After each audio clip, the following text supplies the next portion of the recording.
Yugoslavia کے لوگ جو پہلے ہی کمیونسٹ حکومت کی وجہ سے بہت تنگ تھے، انہوں نے بہت جلد ہٹلر کی فوج کو ویلکم کیا، ان کو خوش آمدید کہا، اور بہت خوشی سے ان کو ریسیو کیا، لیکن دیگر محاذوں کے اوپر ہٹلر کو وہ خاطر خواہ کامیابی نہ ہوئی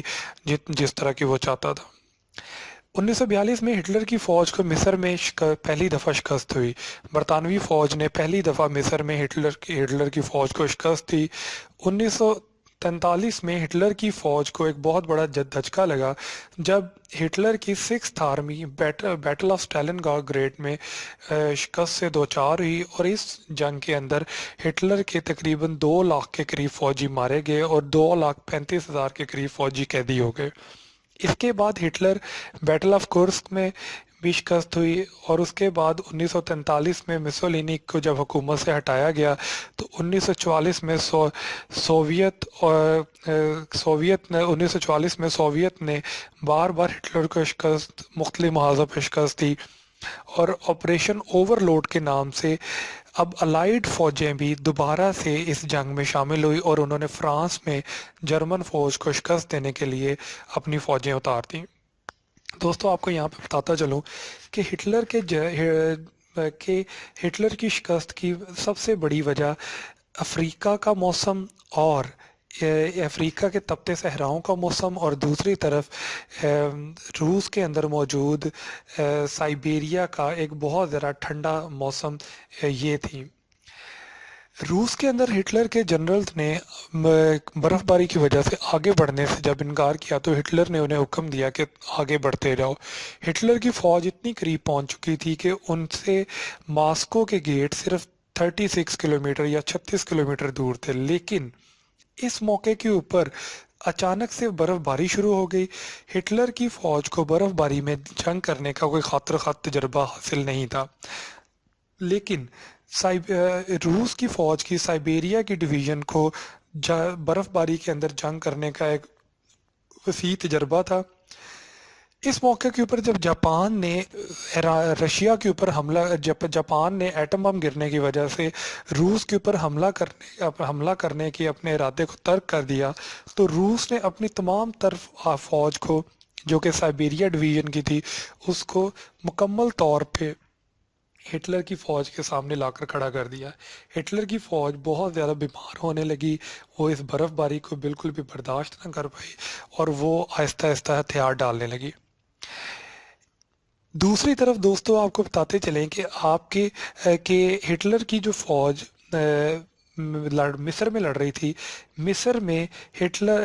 میں جو ہٹلر کی فوج لڑ رہی تھی، مصر کا موسم بہت زیادہ گرم تھا ان دنوں۔ کہا جاتا ہے کہ ان دنوں اتنا گرم تھا کہ اگر ایک لوہے کو دھوپ میں رکھا جائے اور اس کے اوپر انڈا ڈالا جائے تو انڈا فرائی ہو جاتا تھا، اتنا زیادہ گرم موسم تھا۔ تو ہٹلر کی فوج اس موسم کے اندر بھی جنگ کرنے کا تجربہ نہیں رکھتی تھی، جس کی وجہ سے برطانوی فوج، جو کہ کافی عرصے سے افریقہ میں موجود تھی، وہ ادھر کے موسموں کے بارے میں جانتی تھی، اس نے پے در پہ اس نے ہٹلر کی فوجوں پہ حملہ کیا اور انہیں شکست دی۔